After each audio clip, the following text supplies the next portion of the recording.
the Fade 5 podcast with Brad Evans and Nate Lundy.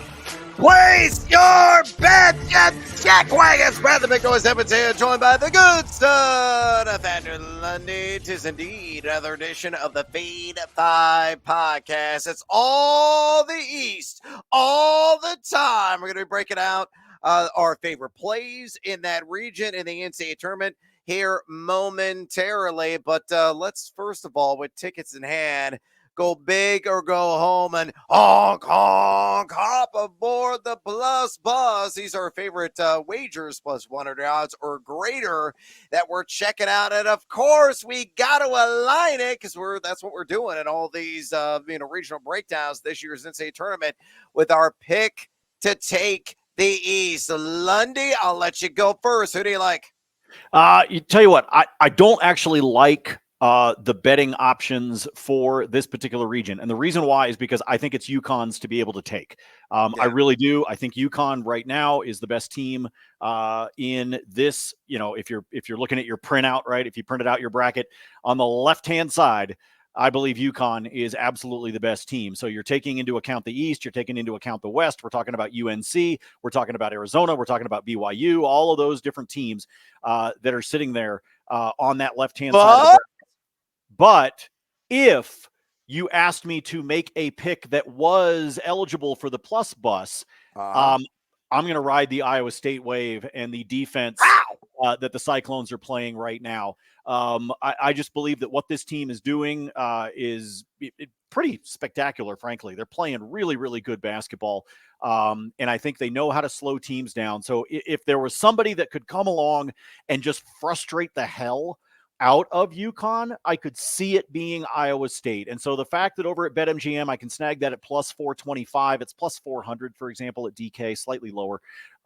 If I were going to pick somebody that wasn't named UConn, this is who I would pick to come out of the East and be able to do the upset. So like I said, just defensively, what I'm seeing out of this team being coming out of the Big 12 and coming out of that absolutely insane conference this year with Houston being up at the top. Could they give UConn a pain in the ass and give them a run for their money? I think they could. Oh, of course. Where am I going to set my cash? Yeah, baby. Plus 700? That's great value. Look, you can even admit that's great value, right? Yes, I can admit that getting it 7-1 is great value. Look, in the first episode that we did, and if you're just tuning in, remember, we're doing 4 episodes for you here at the beginning of the week. We're going region by region. In the first episode, I told you that, look, I thought UNC at plus 300 is a hell of a value, man.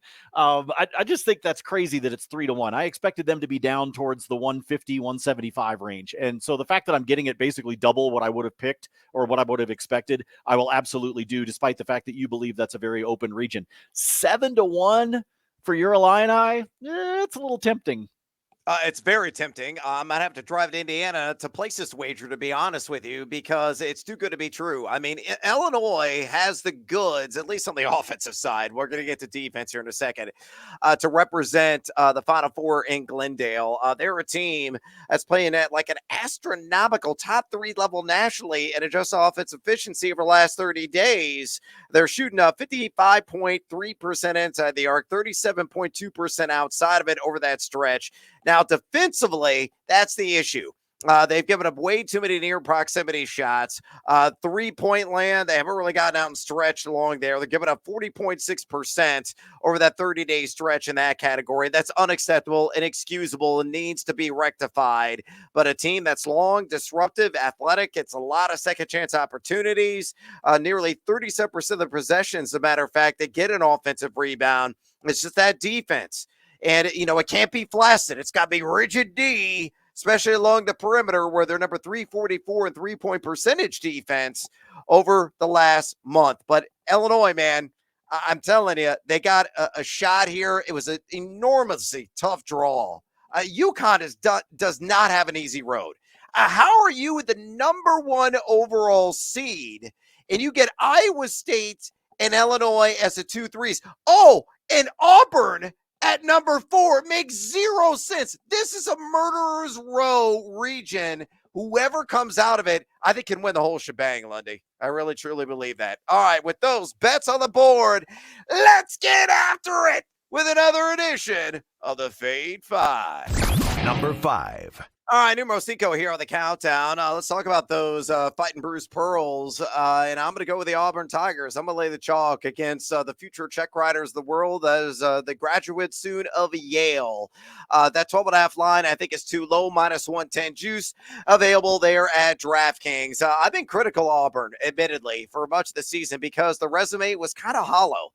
They only had 3 quarter-1 victories over the entirety of the season. They just picked up 2 in the SEC tournament, but still a team that is high flying. They really get up and down. They defend you until the cows come home, and they've been a top 15 nationally effective field goal percentage offense over the last 30 days, where they're also top 10 nationally in effective field goal percentage defense during that span, giving up 43% inside the arc, 29.7% outside of it. They love to play at an up-tempo and fast pace, the antithesis of what Yale likes to do, more of a grinded out, half-court oriented style at number 322 in adjusted tempo. And yes, I know Yale's got the 7-footer there, and Matt Wolf, who can beat you inside. It can knock down some triples as well. But they don't get to the line very often. They're a very good interior team, but they haven't faced dudes like Auburn has. They got athletes that fly up and down the floor all over the place. I think the Tigers roll. I'm going to lay the 12.5 in that opening round matchup against the Bulldogs. Minus 110 juice at DraftKings. Lundy. Better follow. I like this a lot, and you already unloaded on in terms of how the committee screwed this one up. And folks, by the way, you can listen to all 4 episodes this week, and you're going to hear that as a constant theme. Son of a bitch, the committee screwed up. They screwed up badly. But this is going to be a murderer's row, not to the least of which is Auburn. I think Auburn's going to kill them. I don't have a whole lot of outside other than a TYG. Trust your gut. I think Auburn wins this and wins this going away. Yeah, Brown almost bounced Yale. It took a last-second miracle for the Bulldogs to even get in the tournament, and that was a sub-500 Brown team. You think Auburn's going to do some damage? Hell yes, they are. Number 4. All right, numero cuatro, the Fade 5 countdown, all beast region all the time. We're talking Northwestern versus Florida Atlantic. And give me the Wildcats plus 2.5. I know they have some injury issues, but they still have a guy named Bowie. You want to talk about a team that got overseeded? Look at FAU. I didn't project it as a first 4 participant in Dayton. That would have been a number 11 seed. What did the committee do? Oh, you lost to 2 quadrant 4s. Oh, you also lost to a quadrant 3. Oh, you played a subpar strength of schedule because you played a woeful conference. Oh, here you go, buddy. We're going to give you a number 8 seed. Enjoy. You deserved it. Get the hell out of here with that nonsense. Anyway, I digress. I like Northwestern, again, because of Bowie and the 3-point shooting ability. They are netting over 40% from way downtown over the last 30 days. And here's the thing I've noticed about FAU. I've been betting against them consistently the last couple of months. It doesn't matter who they play. They get down in games, even meet competition they're struggling against. I know I'm sung the praises of Vladislav Golden, and that backcourt is dynamic. They have experience. They're a Final Four team they returned all their guys from last year. But look at the particulars, number 65 in EFG offense. Okay, decent the last 30 days, but number 76 overall in Bartorvik. Why? Because their defense stinks. 171 in EFGD. They're giving up 35.4% specifically from the perimeter. And again, that's the strength of Northwestern. Number 30 in Bartorvik. They slow you down. That's going to frustrate Florida Atlantic. Northwestern, number 349 adjusted tempo. Defensively, they have their own issues at number 213 in EFGD in that category. But again, the great equalizer. I don't care if they're going to be missing a couple of key bodies. It's just Bowie. I'm sick of that guy. Graduate already. He is a joy to watch if you're a Northwestern fan, and he's going to put on a show in this game. And I think Florida Atlantic, who's going to be a Trinity pick because of last season, don't buy into the recency bias. I believe they get ousted by Chris Collins' Wildcats. I'll take him plus 2.5, minus 110 juice at BetMGM. Lundy. Fader follow. So this is one of the games that I don't really like picking. I got to be honest with you. This is one that I don't feel very good. Flip a coin. Just flip it. And I do kind of believe that it could come down to that. I will tell you this. I don't know why. Another TYG maybe. The bet I would rather make on this game is to play the over. What's the total at? It's got to be at like 130, right? No, it's at 142.5, and I still like the over. I still like the over, my man. I do. I think that 3-point shot's going to be the great equalizer in this one. I will play the over. So I don't know. You want to middle it? You could decide to SGP this bad boy if you're kind of like I am. You could say, all right, let me jack it up and then take the under, right? So let me pump that thing up to call it 149.5. Let me throw another 7 points in there and then play the under. And then maybe take Northwestern plus what, 6.5? Yeah, smart move. Something in that range might still keep us close to even money. So that's probably what I will do prior to this game is I'll sit back and I'll figure out a way to SGP it and kind of middle the whole thing, because I do think it's going to wind up being close. It's part of the reason why I'm not really a big fan of the spread in this one, because I do think it'll be a close game. I think for everything that you're talking about with Northwestern and what they can do, I just think this is an FAU team that can keep things close. Northwestern has dealt with a ton of injuries, as you know, following them in the Big Ten. I just think this is one of those that in general, I would likely stay away. If I'm going to play it, I probably would SGP it. Oh, Northwestern, please leave me in the black. It's all about you, Mr. Bowie. Number 3. All right, number 3 here on the Fade 5. Yeah, he's still there. He hasn't quite gotten his degree yet. And I can't wait to see it happen. I'm going to take the over, UConn Stetson. That number is sitting at 143.5, and I think it's going to hit with relative ease at a minus 110 juice here at BetMGM. And here's the reason why. Yes, I know UConn is number 301 at just a tempo over the last 30 days, but how is Stetson going to stop these dudes? I just, it could be like 85, 90 points they're going to put on the board. Tristan Newton, one of the best point guards in the country, is a triple-double threat every time it takes the court. You got Dominic Klingen, the 7'2 behemoth in the post. Stetson won't have the size of match. You just have score after score. Cam Spencer, Alex Caravan, Castle's a guy that gets buckets. UConn just brings guys. They're not particularly deep, but they're the runaway favorite for a reason. Number 32 EFG offense over the last 30 days. And you look at Stetson, a good offensive team in their own right. They're number 23 in the nation in effective field goal percentage offense over that 30-day stretch. And here is the key stat: 40.4% from distance. They're going to have to jack a ton of threes. They may take like 35 threes, and that's not an exaggeration. That's outlandish to think in this game, because they're not going to dare try to go in when Klingen is on the court and go against Kling Kong and think that a fruitful outcome is going to occur. They're going to have to step out if they're getting even an inch of space. Just let it fly from way downtown, and hopefully they'll make 10 or so threes. If they do that, get to maybe 65, 70 points in this thing, your boys cashing the over. So over Huskies and the Mad Hatters, 143.5, minus 110 at BetMGM. Lundy, fair to follow. Like this one, most definitely. I will jump with you on this one. I'll play the over. By the way, UConn's team total over under 85.5. I would play the over on that as well. I think they're going to hit upper 80s, maybe 90. I don't think they hit the century mark. I don't think they get to that point like we were talking about on the previous episode with Bama. But I do believe that you're going to see a lot of scoring in this one. Stetson's, by the way, is at 58.5. That's their total, is 58.5. If they're hitting threes. If they're hitting threes, they'll get to 60. They'll at least get to 60. So there's a couple of, kind of deeper dive type of plays that you could make in this game if you wanted to. But in total, I like the total. See what I did there? See? Yeah. Very smart. Hey, guys, just do this. Just pile up the points so Nate and I can cash. Number 2. Numero dos here with the Fave 5 countdown, staying in the East region. Love the Drake, hate the Drake, love the Drake, hate the Drake. No, I love the Drake. Give me the Fighting Bulldogs from the Missouri Valley, plus 1.5. Taking on the Pac-12 and Washington State, as Lundy said in a prior episode, always fade the Pac-12 in the NCAA Tournament. And he ain't wrong in this instance because Drake is the better team. Number 40 in Bart Torvik over the last 30 days. You look at Washington State in that category, just number 64.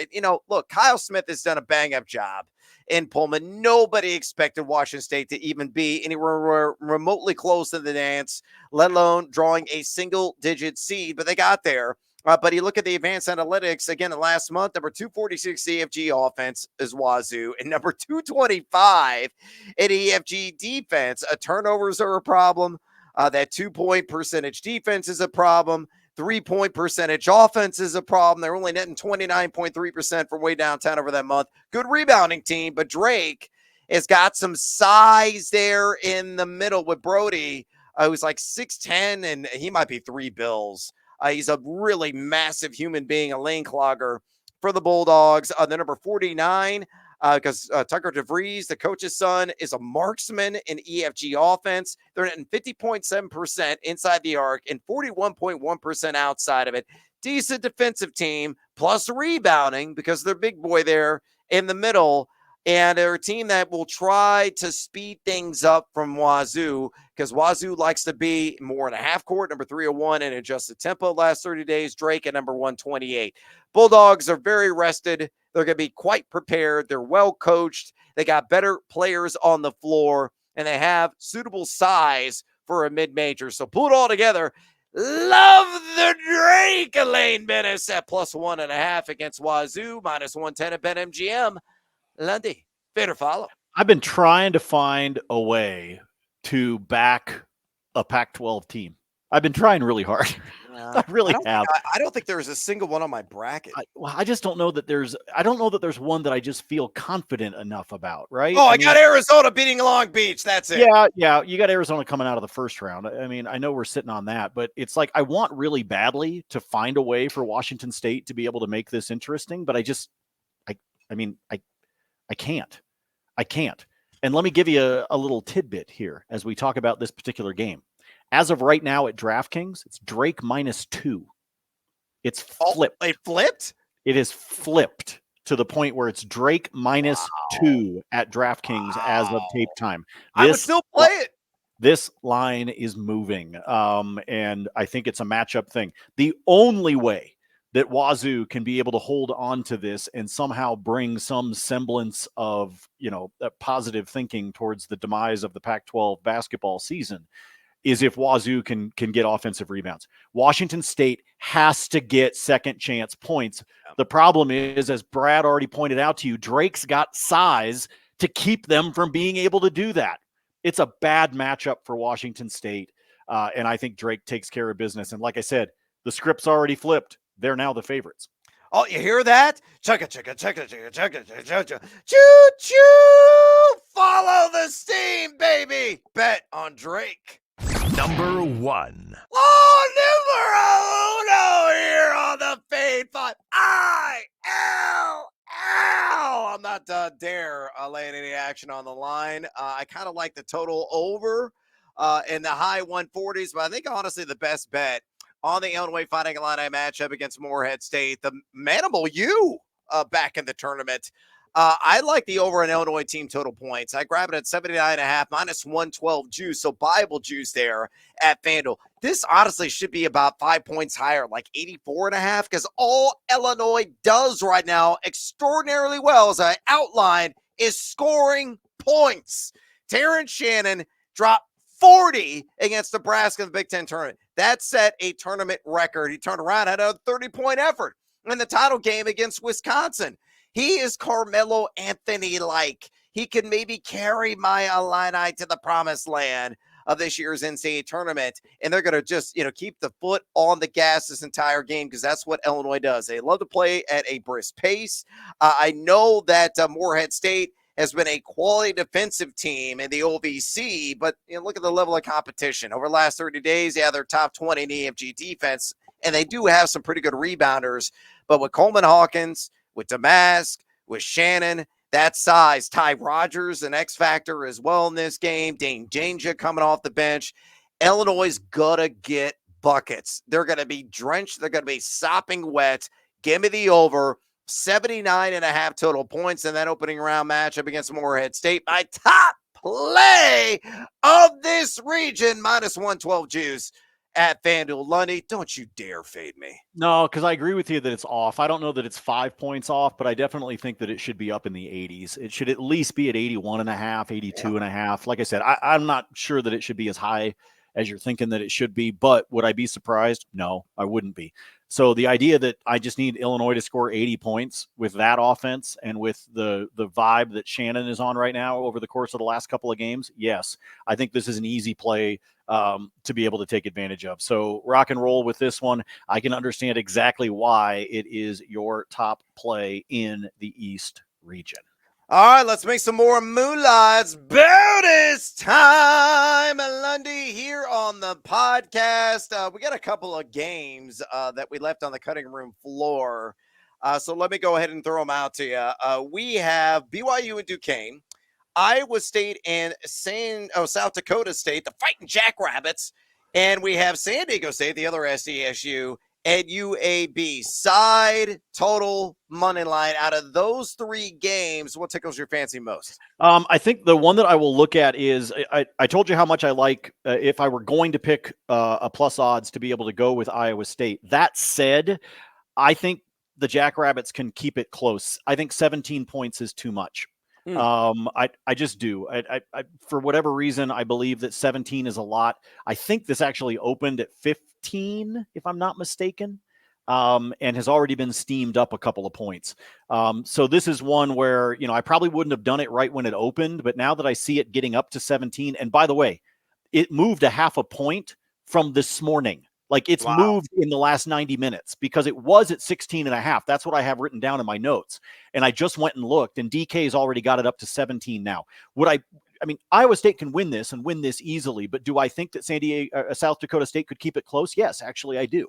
And so 17 to me is too much.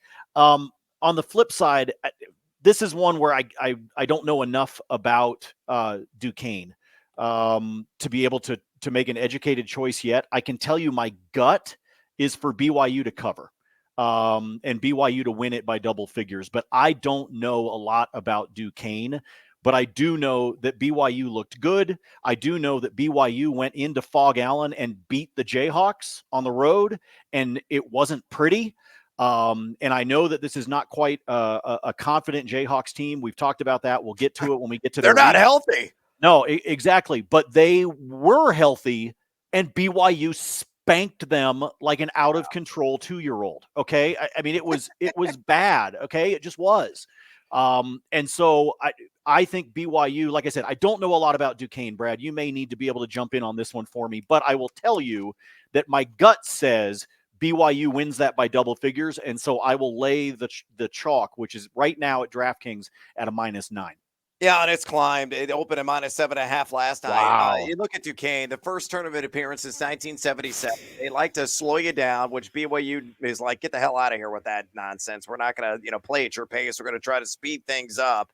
But Duquesne, number 161 at EFG offense, pretty good defensive team. That's their calling card. Number 82 EFGD. They're giving up 50% inside the arc and 30% outside of it over the last 30 days. Turnovers, though, are a problem. I watched them against VCU, and VCU, really applies all kinds of on-ball pressure, but Duquesne really crumbled because they kept copping off the rock. The reason why VCU didn't win that game is because they can't really shoot. They're so three dependent, and those were not falling. So the Dukes got in. They're going to get humbled. I think BYU's got too many weapons. They've been in advanced numbers, darling, all season long. I'm with you. I'll lay the and whether you can find anywhere at like 8, 8.5, or 9. I think it's 10 or more for them. I also like the over at Iowa State and South Dakota State. I know that Iowa State is a fantastic defensive team. Number 16 EFGD over the last 30 days, and number 231 adjusted tempo. South Dakota State, a team that's in the 200s as well in adjusted tempo, but South Dakota State can freaking score, man. They got a guard in Zeke Mayo. Open up that jar, grab a butter knife, and spread on the sandwich. He's tasty, man. He's a really good player. And he's a guy, too, that the supreme reason why they're number 2 in EFG offense over the last 30 days. So this kind of leans into your view that the Fighting Jackrabbits are not going to go down without that fight. And, I think they're going to cover, but I like the over even more in the low 130s.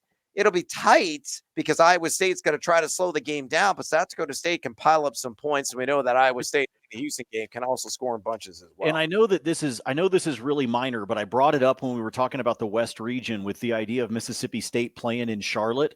I think that game is going to be fascinating because you've got Iowa State playing South Dakota State in Omaha. So you're talking about fans that can drive, right? Yeah. You're not asking them to hop on a plane to be able to go support their team. All you got to do is, pile your buddies into that beat up RV and, go park it outside the arena there, hang out with Warren Buffett a little bit and watch some hoops. So I also think that game, it could be very interesting because I think both teams are going to have a fan base there to support them. It's not going to be one of those random things where the only people in the crowd are like corporate sponsors and bullshit like that in Eastern Nebraska. I think you're actually going to have some fans there making noise. And I think that as much as it can benefit Iowa State, I also think it gives a little bit of energy to South Dakota State. And we talked about them when we talk about the Summit League because of the fact that the Summit League tournament is played in Sioux Falls. So they're able to take advantage of the home court there. I think they get a little bit of it here. Again, I think Iowa State wins, but I go back to what I said. 17 feels like too much just because I think South Dakota State can hang with them. Yeah, totally agree. And hey, Warren Buffett, can I get a loan, bro? Really? Maybe a couple of shares of Berkshire Hathaway? I don't want to loan. I don't want to loan. I just want him to look at us and go, I like you kids. Here's my wallet. Here's some loose change that I found between the couch cushions because his definition of loose change is probably 7 figures. I looked it up this morning when I was doing an article for thegamingjuice.com.